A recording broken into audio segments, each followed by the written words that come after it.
तो दोस्तों आज हम पढ़ने वाले क्लास 9 ज्योग्राफी का चैप्टर नंबर 3 जिसका नाम है ड्रेनेज। तो सबसे पहले हम ये जानते हैं कि आखिर ड्रेनेज का क्या मतलब होता है। तो ड्रेनेज का सीधा सा अर्थ होता है river system of an area, मतलब किसी भी एरिया के रिवर सिस्टम को हम ड्रेनेज बोलते हैं। नेक्स्ट आता है ड्रेनेज बेसिन। तो ये ड्रेनेज बेसिन क्या होता है, देखो जैसे मान लो कोई रिवर है, उसकी कई सारी ट्रिब्यूटरीज भी होंगी और कई सारी डिस्ट्रीब्यूटरीज भी होंगी। तो ये जो सिस्टम होता है किसी भी रिवर का, उसे हम ड्रेनेज बेसिन बोलते हैं। नेक्स्ट आता है वाटर डिवाइड। नाम से ही पता चल रहा है कि इसमें वाटर को डिवाइड करने की बात की जा रही है। जैसे कि आप इस डायग्राम में देखो, यहाँ पर आपको दो ड्रेनेज बेसिन दिख रहे हैं, पहला है ये वाला और दूसरा है ये वाला। अब जो भी इन ड्रेनेज बेसिन को डिवाइड करता है उसे हम वाटर डिवाइड कहते हैं। और ये वाटर डिवाइड कुछ भी हो सकते हैं, जैसे कि माउंटेन हो सकते हैं, कोई ऊंची उठी जमीन हो सकती है। तो हम लिख सकते हैं कि एनी अपलैंड और a mountain separating two adjoining drainage basin is known as water divide. अब दोस्तों हमारे चैप्टर का नेक्स्ट टॉपिक आता है जो कि है ड्रेनेज सिस्टम इन इंडिया। इसको हम एक और नाम दे सकते हैं जो कि है रिवर सिस्टम ऑफ इंडिया। मतलब हम इसमें इंडिया की रिवर्स के बारे में बात करने वाले हैं। इंडिया की रिवर्स दो ग्रुप्स में बटी हुई हैं। पहली हिमालयन रिवर्स और दूसरी peninsular reverse. Himalayan reverse Himalaya से निकलती है और पेनिनसुलर रिवर पेनिनसुलर प्लेटू से निकलती है। हिमालयन रिवर्स पेरेनियल होती है, मतलब इन्हें पूरी साल भर पानी रहता है, क्योंकि इन्हें दो जगहों से पानी मिलता है, एक तो बरसात से, और जब बरसात नहीं होती है तब इन्हें पहाड़ों की बर्फ से पानी मिल जाता है। इसलिए हिमालयन रिवर्स में हमेशा पानी रहता है। वहीं जो पेनिनसुलर रिवर्स होती हैं वो सीजनल होती हैं, मतलब इन्हें साल के कुछ ही महीनों में पानी रहता है, खास करके उन महीनों में जिन महीनों में बरसात होती है। बाकी महीनों में इनका पानी सूख जाता है या फिर इनका वाटर फ्लो कम हो जाता है। हिमालयन रिवर्स बहुत बड़ी होती है और जो पेनिनसुलर रिवर होती है वो जनरली छोटी होती है as compared to Himalayan river.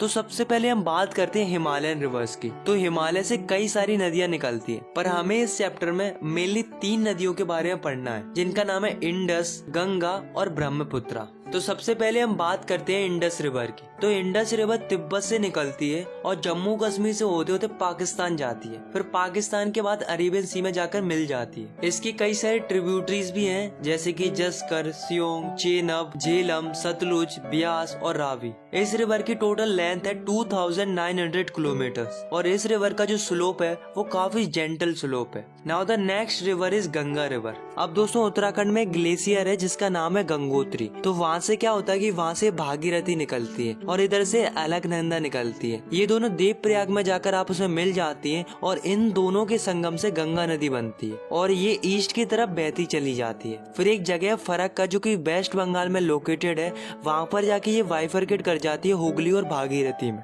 Hooghly Calcutta से होकर बे ऑफ बंगाल में मिल जाती है और जो गंगा की मेन स्ट्रीम होती है यानी कि भागीरथी, वो बांग्लादेश में जाकर ब्रह्मपुत्र रिवर से मिल जाती है और इन दोनों रिवर के मिलने से मेघना रिवर बनती है और फिर ये मेघना रिवर बहती हुई बे ऑफ बंगाल में मिल जाती है। और इन रिवर्स का जो डेल्टा बनता है वो है सुंदरबन डेल्टा। और आपको जानकर हैरानी होगी कि सुंदरबन डेल्टा इस दुनिया का सबसे बड़ा रिवर डेल्टा है। गंगा की कई सारी ट्रिब्यूटरीज भी हैं जो कि गंगा को ज्वाइन करती हैं जब गंगा फ्लो करती है, जैसे कि यमुना, घाघरा, गंधक, कोसी, चंबल, बेतवा और सोन। गंगा की टोटल लेंथ है 2500 किलोमीटर।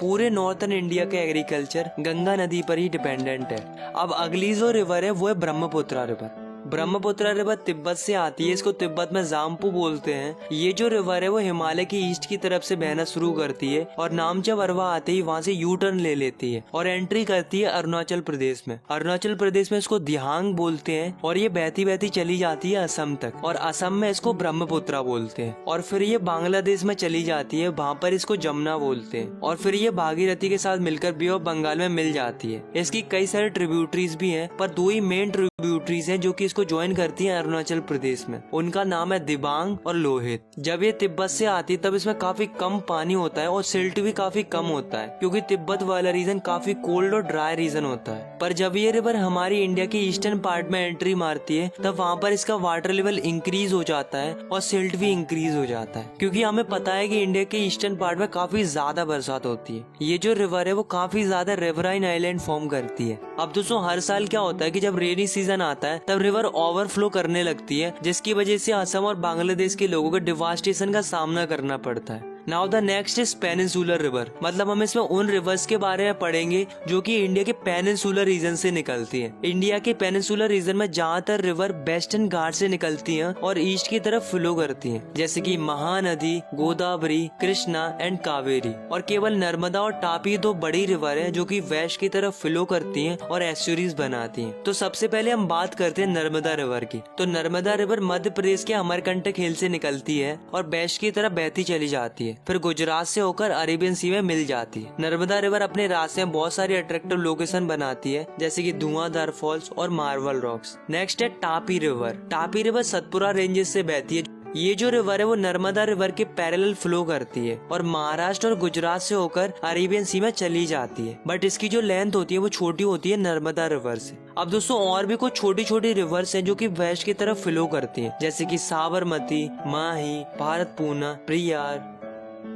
अब हम बात करते हैं गोदावरी रिवर की। तो गोदावरी रिवर महाराष्ट्र के नासिक से शुरू होकर बे ऑफ बंगाल में चली जाती है। ये जो रिवर है वो इंडिया के पेनिनसुलर रीजन की सबसे बड़ी रिवर है। इसकी टोटल लेंथ है 1500 किलोमीटर, इसलिए इसे दक्षिण गंगा भी कहते हैं। अगर हम बात करें इसकी ट्रिब्यूटरीज की, तो इसकी ट्रिब्यूटरीज हैं Purna, Wardha, Pranhita, Manjra, Wainganga and Penganga. Now the next river is Mahanadi. तो महानदी छत्तीसगढ़ के हाईलैंड रीजन से निकलती है और उड़ीसा से होते होते बे ऑफ बंगाल में चली जाती है। इस रिवर की टोटल लेंथ है 860 किलोमीटर। अगली जो रिवर है वो है कृष्णा रिवर। कृष्णा रिवर महाबलेश्वर से शुरू होती है और बहते बहते बे ऑफ बंगाल में मिल जाती है। इसकी जो ट्रिब्यूटरीज है वो है तंगभद्रा, कोयना, घटप्रभा, मूसी एंड भीमा। इस रिवर की टोटल लेंथ है 1400 किलोमीटर्स। नेक्स्ट है Kaveri river. Kaveri river western Ghat की ब्रह्मगिरी हिल से बहना शुरू करती है और तमिलनाडु के कुंडालोर से होकर बे ऑफ बंगाल में मिल जाती है। इसकी टोटल लेंथ है 760 किलोमीटर्स। अगर हम इसकी ट्रिब्यूटरीज की बात करें तो इसकी ट्रिब्यूटरीज हैं अमरावती, भवानी,